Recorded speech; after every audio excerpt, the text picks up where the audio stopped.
بسم اللہ الرحمن الرحیم۔ مسائل نماز میں سے آواز بلند کرنے کا درجہ۔ امام بلند آواز خوش الحان تجوید کے مطابق صحیح قرائت کرنے والا ہونا چاہیے، اور امام اس قدر بلند آواز سے نماز پڑھائے کہ تمام نمازی یا جماعت میں شامل اکثر نماز اس کی آواز سن سکے، اور اگر امام کی آواز اتنی پست ہے کہ تمام نمازی یا اکثر نمازی ان کی آواز نہ سن سکے تو کم از کم اگر پہلی صف کے آس پاس کے نمازی ان کی آواز سن لیں تو نماز ہو جائے گی، مگر ایسے پست آواز والے آدمی کو امام بنانا مناسب نہیں۔ تاہم موجودہ دور میں لاؤڈ اسپیکر نے اس مسئلے کو آسان کر دیا ہے اور پست آواز والی شکل ختم کر دی ہے۔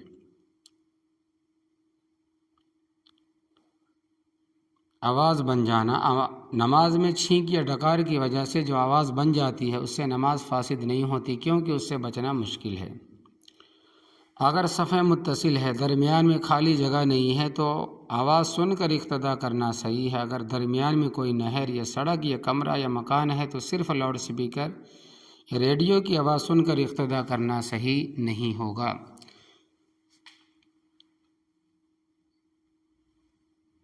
عرفات میں بعض لوگ مسجد نمرہ میں نہیں جاتے اور خیمے ریڈیو کھول کر اقتدا کرتے، حالانکہ صفیں متصل نہیں ہوتی، درمیان میں بہت زیادہ خالی جگہ ہوتی ہے، تو ایسے لوگوں کی اقتدا صحیح نہیں۔ ایسے لوگوں کو چاہیے کہ خیمے میں کسی کو امام بنا کر اس کی اقتدا میں نماز پڑھے۔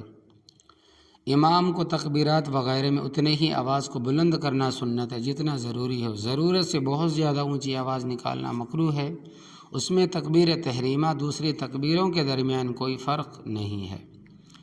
نماز کے دوران رنج و غم کی وجہ سے آہ کہنے سے نماز فاسد ہو جائے گی، اس نماز کو دوبارہ پڑھنا ضروری ہوگا۔ اگر کسی ایسے زخم یا مرض کی وجہ سے آہ کا لفظ نکلا جس کو ضبط کرنا مشکل ہے، دبانا مشکل ہے، تو اس سے نماز فاسد نہیں ہوگی۔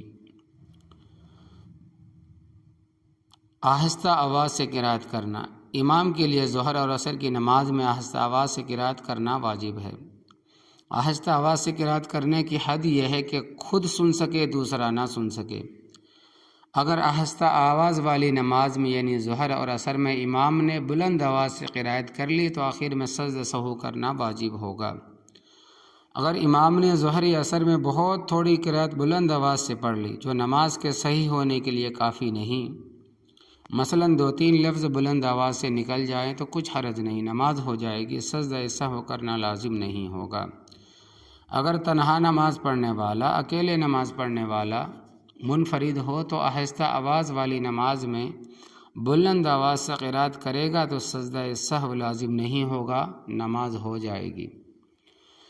واضح رہے کہ احادیث میں بعض آیات اور بعض صورتوں کے آخر میں جواب دینے کے الفاظ مذکور ہے، جیسے مثلاً سورہ بقرہ کے ختم پر آمین، بنی اسرائیل کے آخر میں اللہ اکبر، سورہ ملک کے آخر میں اللہ رب العالمین وغیرہ۔ یہ جوابات جماعت کی نماز میں دینا جائز نہیں، البتہ نماز سے باہر کوئی شخص ان آیات یا صورتوں میں سے کوئی آیت پڑھے یا صورت ختم کرے تو اس کا جواب دینا مستحب ہے، اور نبی کریم صلی اللہ علیہ وسلم سے نماز کے باہر یہ جوابات دینا منقول ہے۔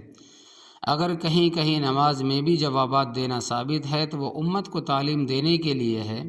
اس آیت کا جواب ان الفاظ سے دیا جاتا ہے، اس صورت کے ختم پر کہا جاتا ہے۔ یہ اسلام کے ابتدائی دور میں اس کی اجازت تھی، بعد میں منع کر دیا گیا، جیسا کہ اسلام کے ابتدائی دور میں نماز میں باتیں کرنے کی اجازت تھی۔ یہ جو رکعتیں نکل گئی ہے ان کو نیت باندھ کر جلدی پڑھ کر امام کے ساتھ جماعت میں شامل ہونے کی اجازت تھی، بعد میں یہ سب باتیں منع کر دی گئی۔ اسی طرح یہ جوابات بھی نماز میں منع کر دیے گئے، البتہ یہ جوابات اکیلا نفل نماز پڑھنے والا دے سکتا ہے۔ سورہ فاتحہ کے آخر میں آمین کہنا اس سے مستثنیٰ ہے۔ اگر جہری نماز کے اندر قرات کے دوران 3 آیت پڑھنے کے بعد پوری ایک آیت چھوڑ دی یا قرآن مجید کے کچھ الفاظ چھوڑ دیے گئے تو اس کے چھوڑنے سے معنی کے اندر کوئی تبدیلی پیدا نہ ہوئی تو ایسی صورت میں نماز صحیح ہے۔ اس نماز کو دوبارہ پڑھنا، اس سجدہ سہو کرنا لازم نہیں ہوگا۔ اگر آیت سجدہ پڑھے بغیر نماز میں سجدہ تلاوت کر لیا تو فضول اور بے موقع ہوا ہے، لیکن اس سے نماز فاسد نہیں ہوگی۔ البتہ سجدہ سہو کرنا لازم ہوگا، اس لیے احتیاط سے کام لینا چاہیے۔ نماز میں آیت سجدے کی تلاوت کے بعد فوراً سجدہ کرنا واجب ہے۔ اگر 3 آیت سے زیادہ پڑھنے کے بعد سجدہ کیا گیا تو قضا شمار ہوگا اور تاخیر کی وجہ سے سجدہ سہو واجب ہوگا۔ اگر سجدہ سہو نہیں کیا گیا تو نماز کو دوبارہ پڑھنا لازم ہوگا، جو سجدہ تلاوت نماز میں واجب ہے۔ وہ سلام پھیرنے سے پہلے بلکہ سلام پھیرنے کے بعد جب تک نماز کی کوئی منافی حرکت نہ ہو سجدہ کر لینا چاہیے۔ اس کے بعد توبہ استغفار کے علاوہ تلافی کی کوئی صورت نہیں ہے۔ رموز اور اوقاف میں بعض آیات کے آخر میں لا لکھا ہوتا ہے، یعنی یہاں وقف نہ کرے، یعنی کہ یہاں نہ ٹھہرے۔ اگر قرات کے دوران ضرورت کی وجہ سے آیت لا پر وقف کر دیا ہے تو کوئی حرج نہیں، نماز ہو جائے گی اور ما قبل سے دہرانے کی بھی ضرورت نہیں ہوگی، اور اگر ما قبل سے دہرا لیا تو بھی کوئی قباحت نہیں ہوگی۔ یعنی نماز کے تمام ارکان مکمل ہونے کے بعد کوئی ایسا کام کرنا ہے جو نماز کے منافی ہو، مثلاً السلام علیکم ورحمۃ اللہ کہنا، یعنی کہ اپنے فعل سے نماز کو ختم کرنا، تمام کرنا، ایسی صورتوں میں۔ اٹالین ماہرین کے تجربات۔ اٹلی کے ایک نو مسلم جمال عبد الرحمن ماہر نفسیات نے نماز کی ورزش کو کچھ اس طرح بیان کیا ہے کہ ورزش کا یہ عملی اصول ہے کہ اگر آپ کسی ورید، شریان یا کسی اور مخصوص عضو کی سختی دور کرنا چاہتے ہیں تو سب سے پہلے جسم کو بالکل ڈھیلا چھوڑ دیجیے، پھر اس حصے جسم میں تناؤ پیدا کیجیے اور کچھ تناؤ دیر کی حالت برقرار رکھنے کے بعد پھر ڈھیلا چھوڑ دیں۔ میں نے ورزش کے اصول و ضابط اور ورزش کے لیے نشستیں بھی تخصیص کی ہے۔ الگ الگ امراض کے لیے الگ الگ نشست یا آسن ہے۔ مثلا ریڑھ کی ہڈی کے مرض کو رفع کرنے کے لیے ایک الگ انداز سے نشست ہے، اور دل کی تکلیف سے نجات پانے کے لیے دوسرا انداز نشست ہے۔ کوئی گردوں کا مریض ہے تو اس کے لیے ایسا طریقہ تجویز کیا جائے گا جس سے گردے صحت مند ہو جائے۔ اٹک گیا، قرآن کریم میں اٹک گیا تو کیا کریں؟ تو عنوان میں دیکھیں، احرام کی نماز۔ جو شخص عمرہ یا حج کرنا چاہے تو اس آدمی کے لیے عمرہ یا حج کا احرام باندھتے وقت 2 رکعت نماز پڑھنا سنت ہے، اگر مکروہ وقت نہیں ہے تو۔